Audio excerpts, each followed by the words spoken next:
Oi, you there, Sleeping Beauty. I saw them carrying you into Yvain's mansion. You feeling better now? Good. Would have been a shame if something happened to the one who lit up the menhir. No wonder they brought you straight here.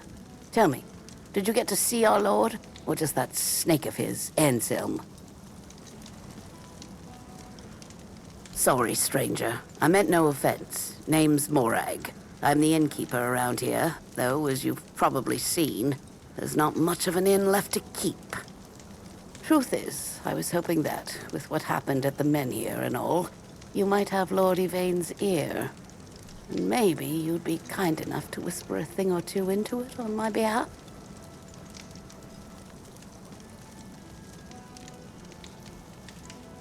Because he doesn't bother listening to us common folk, even when our livelihoods are at stake. If we're lucky, we get to air our grievances to Anselm, but wait for the Lord's decision is always his answer. How long can we wait? We're not some lazy nobles. We don't just get to put our lives on hold. We've got to eat, damn it. And unlike him, we have to work for our meals. Camelot shut down my inn. Said it was because of the Red Death, but the Red Priests have been here for ages, and they never had a problem with my place. And last I checked, Yvain's still our lord, not one of those Camelocians. What gives them the right to meddle in our business? I know. I was here when the outbreak hit. Lost some of my best patrons. But the Red Priests have it under control now. Every new case gets carted straight to the asylum, and we haven't had one in a good while. Now, I tried talking to the Camelocians. They told me to piss off. Now Yvain's my only hope. I thank you, stranger. All I want is a straight answer. The least he could do is make Camelot pay me some kind of compensation. Damn bastards come in here acting like they own all of Connacht. I'll wait here for you.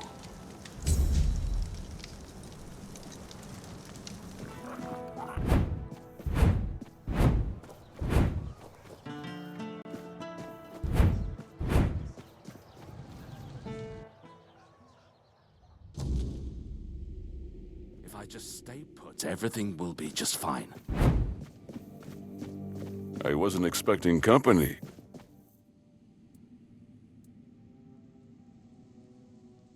I know. I already asked Anselm to tell her to wait. But Morag's a stubborn one. Honestly, what does she expect me to do? I'm not about to argue the legate over one inn. Not when there are far more pressing matters at hand.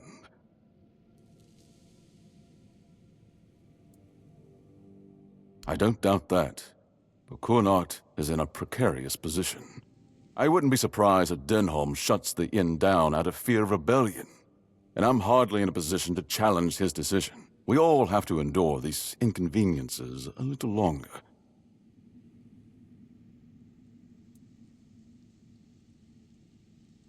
Well, surely she's been given some sort of compensation, hasn't she?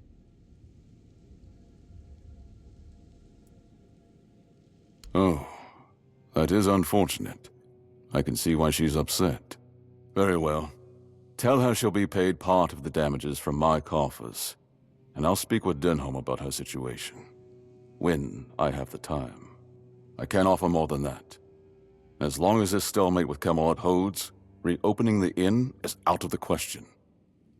That's my final decision. Now, was there something else?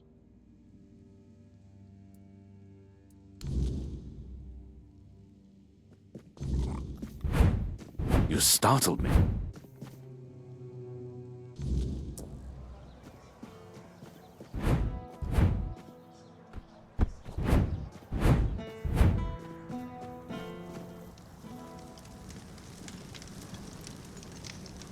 I've worked there since I was strong enough to lift a tankard full of ale. It's been in my family for 4 generations. I'd hoped to leave it to one of my sons, but Camelot took them too. And all I can do now is pray they come back safe. Eh? Too bad you'll never taste my ale, best in the land, and I don't say that lightly.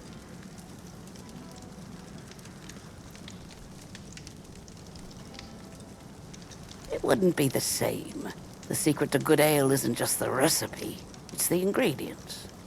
It needs Connacht water, Connacht soil.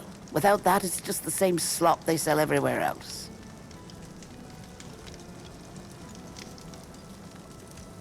And? What did he say?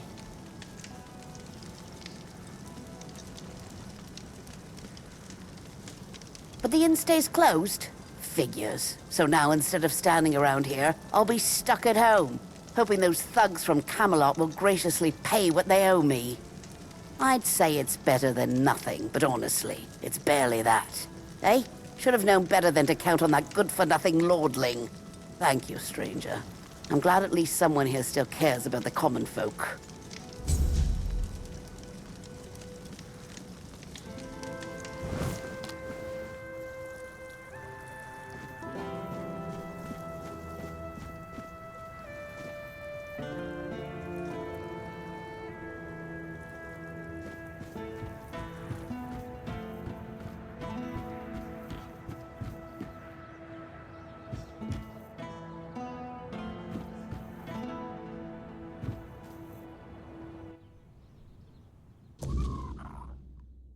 Well? Well?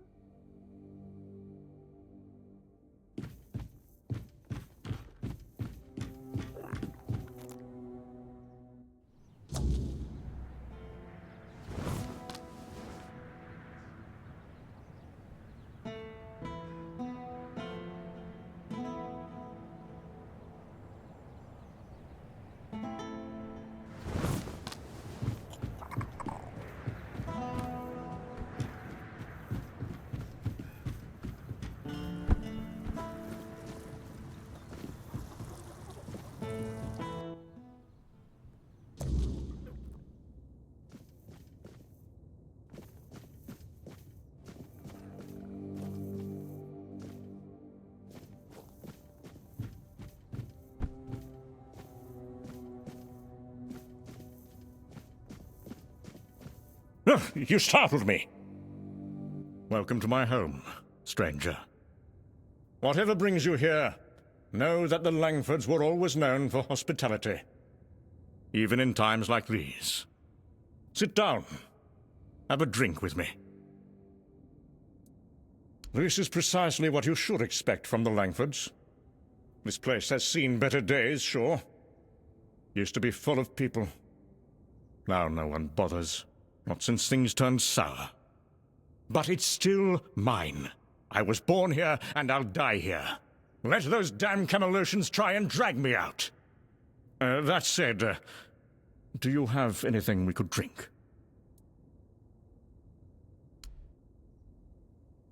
Finally! Someone with proper manners. Everyone else around here just takes and takes. I've nearly forgotten what kindness feels like. But never mind all that. Come, sit, feel at home. What's the word out there? Still cheering and selling cabbages while the world rots beneath their feet? They happened to themselves. Misfortune, betrayal, weakness. By the time it all landed on me, the gold was gone and the doors were already closing. And somehow I'm the one everyone points at. And go where?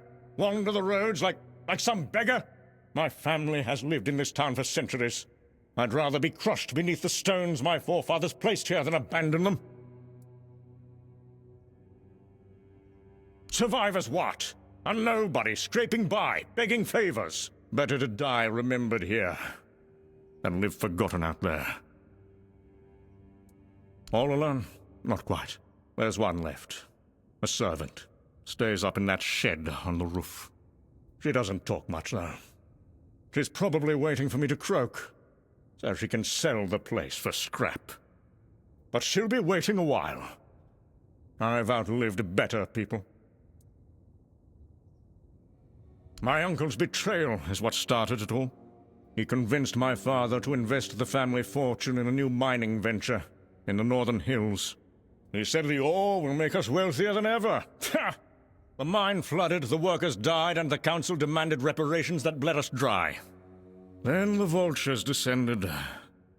Merchants calling in debts. Neighbors turning their backs. My father died of grief. And I inherited nothing. The Camelosians? Upstarts and pretenders, the lot of them. And now they strut about, issuing orders about the weirdness coming. Convenient excuse to drive me from my ancestral home, isn't it?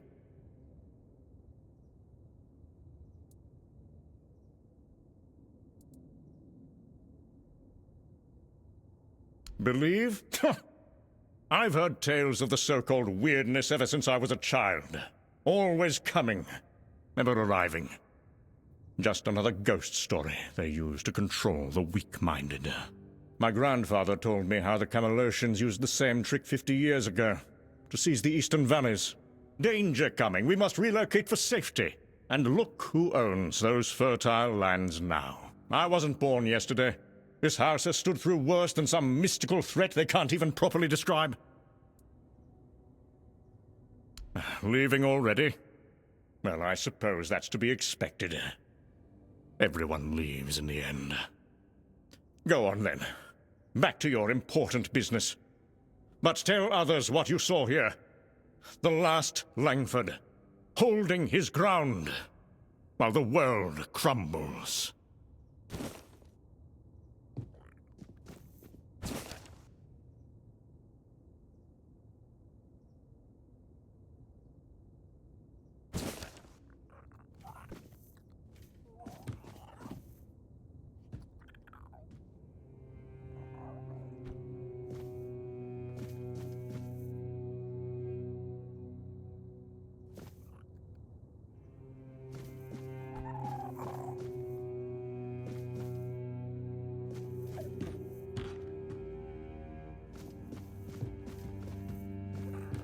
Just passing through. Good.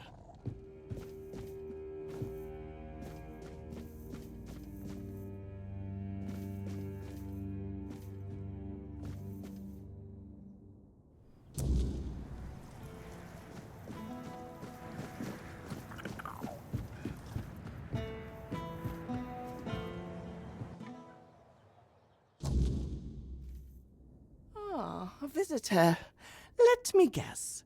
You've been chatting with the last great Langford downstairs?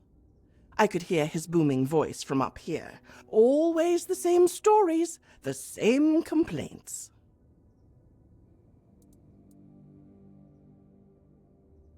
Sell it? To whom? This place is worth nothing but memories and rot. And if I wanted him dead, I wouldn't have spent 30 years cooking his meals and washing his clothes. So, I've heard he told you about the betrayal, the mine, his poor father dying of grief. You want to know what really happened? There was a mine, that much is true.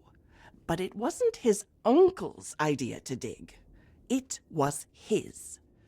The last great Langford heir, barely 20 and already gambling away the family fortune in Camelot taverns. The mine was his desperate attempt to recover his losses. He ignored all the warnings, water pockets, old miners who refused to work there. He hired desperate folk who didn't know any better.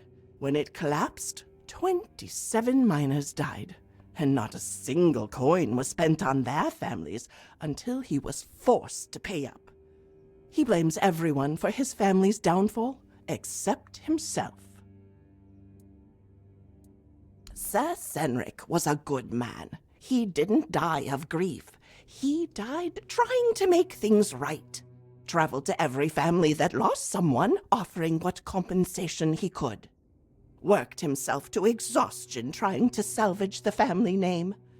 The night he died, our noble heir downstairs was passed out drunk in the gambling halls of Camelot.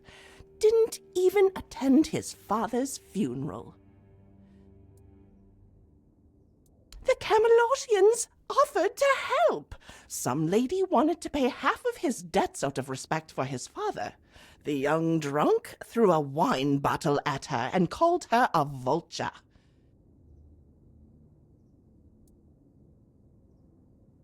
There were 12 of us left when things got bad. Loyal folk who stayed even when the pay stopped. For months, we used our own savings to keep food on the table. His table, mind you. Then winter came, and the food stores were empty.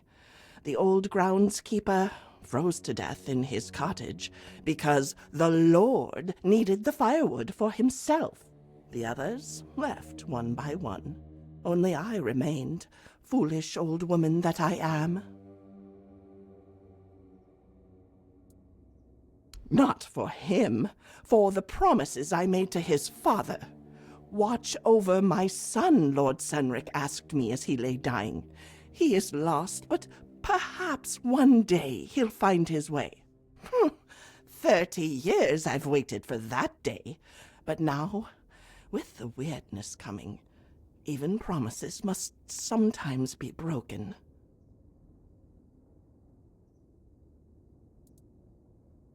He knows it's real. That's the most pitiful part of his charade. Sometimes at night, I hear him at the east window, watching the mists with a spyglass, whimpering like a child. But to admit that it's real would mean admitting the Camelotians are right, and he'd rather die than do that.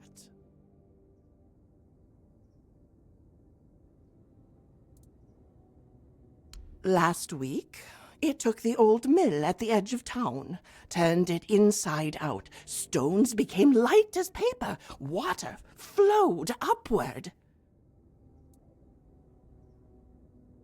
Whatever you decide to do, don't linger too long.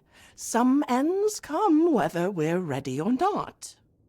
I've packed my things. Soon I will leave, with or without him. I've fulfilled my promise for long enough.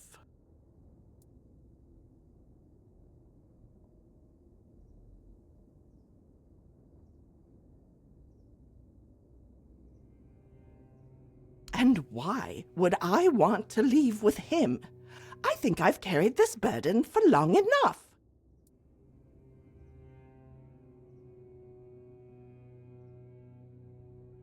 That's the cruel truth of it, isn't it? 30 years I've kept him alive. And what thanks have I gotten? None. But you're right. He wouldn't last a week without someone to cook his meals and tend his fire. Even his self-pity needs an audience.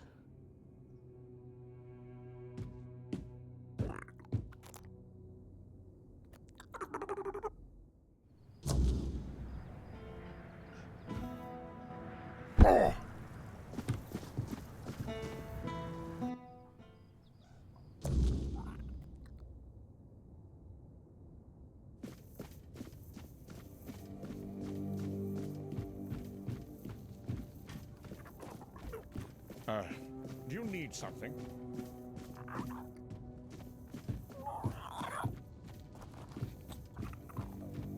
Back so soon? Found nothing worth stealing upstairs, I take it. That old crow. Don't believe a word she says. Been addled for years. Probably told you I'm some kind of monster, did she? Always had a talent for dramatic tales. Not this nonsense again. The Langfords have weathered worse than some mysterious fog. This house has stood for generations, and it will stand for generations more.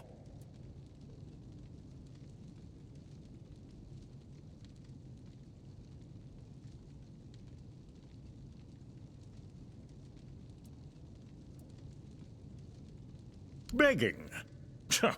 How undignified. The Langfords respond to reason and respect, not to pitiful pleas. Your concern is noted but unwelcome. This is my home, and here I remain. Go, if you're so convinced of this danger. Join the other cowards.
Leave me alone. Just leave me alone. Show the horse! Clink, clink, clink! Move out! 1 foot in front of the other! Ding, ding! Carries the sound! Carries through the stones! Through the bones! Creak, creak, creak! The bones of the crones! Creak, creak! Crunch, crunch! Oh, the wolf eats the spoils, eats the cows, eats the heads, tears to shreds. Eat the thigh! Hear the cry!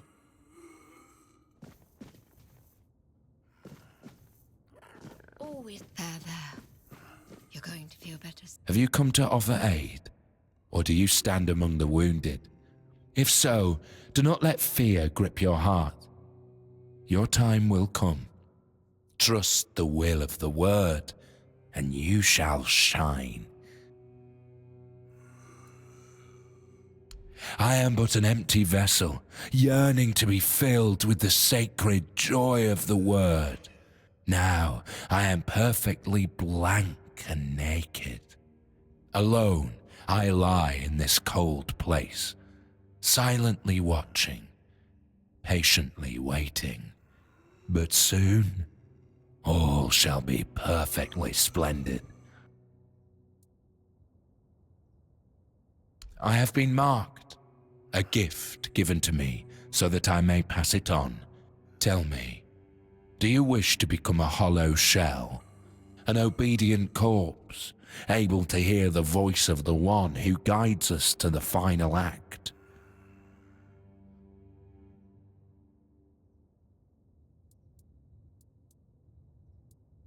It is your intimate moment beside the prophet. You will hear the beating of her heart, feel her healing grace, and then you will find peace in the word. At last we shall rest, sister. We will finally rejoice.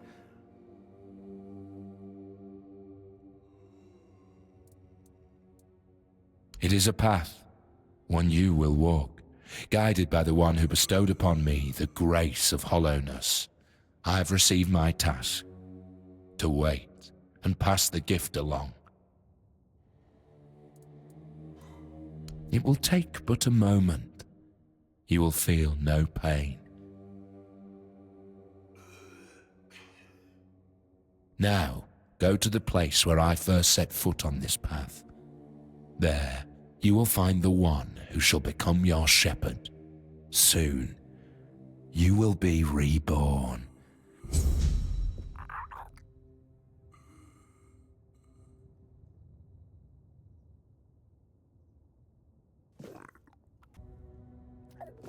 There. You're going to feel better soon. I'm just trying to help you. You'll get better soon, you'll see. Just try to calm down. Calm down. Don't be scared. It's just medicine. It'll help ease your pain before long. My skin! It's burning! It hurts!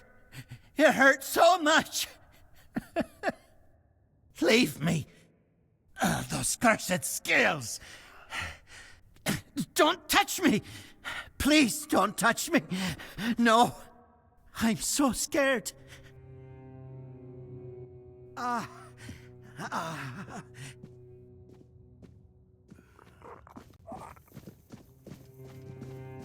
Do you need something? Are you in pain?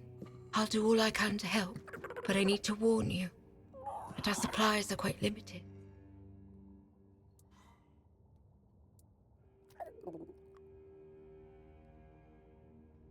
Well, actually, the hospital is run by Camelot.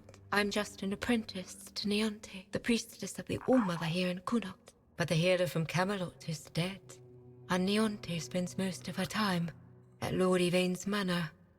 So, it seems I'm on my own.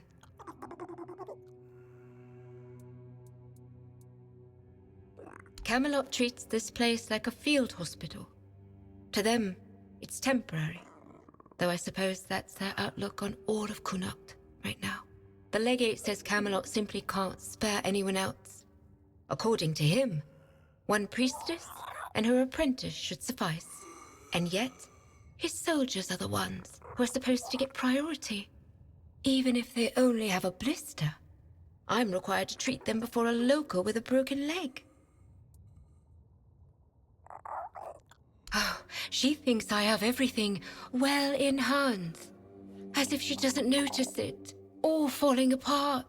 I know I should feel flattered by her trust. But honestly, I'm just exhausted. I'm not even a priestess. The only training I've had is what she's given me. Ever since Lady May fell ill and died, Neonte's barely been here. She just sits by her grave. Truth be told, I'm a bit worried about her. Even when she does come by, she seems absent, and I don't even have the time to go check on her. It is. It really is. The hospital's barely holding on. Camelot pays us a pittance for treating their soldiers. And the villagers just pay with what they can.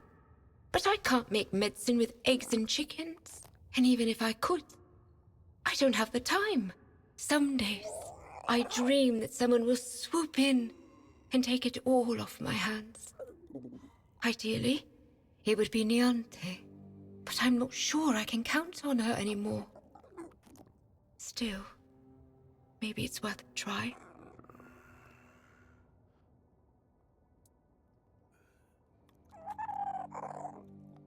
There is a patient who won't let me treat him. His name's Wilbur, and he's a difficult case. Most of what ails him is just old age. Some days he's clear-headed, but those are becoming fewer and farther between. Lately, he won't let me touch him. He yells at me, claiming I'm keeping him here by force, away from his family. He's even stopped eating and refuses to take his medicine. Honestly, I'm at my wit's end. I don't know how to help him anymore without scaring him even more. All of Connaught knows that I was marked by the weirdness. It's not as bad as people make it out to be, but some are superstitious.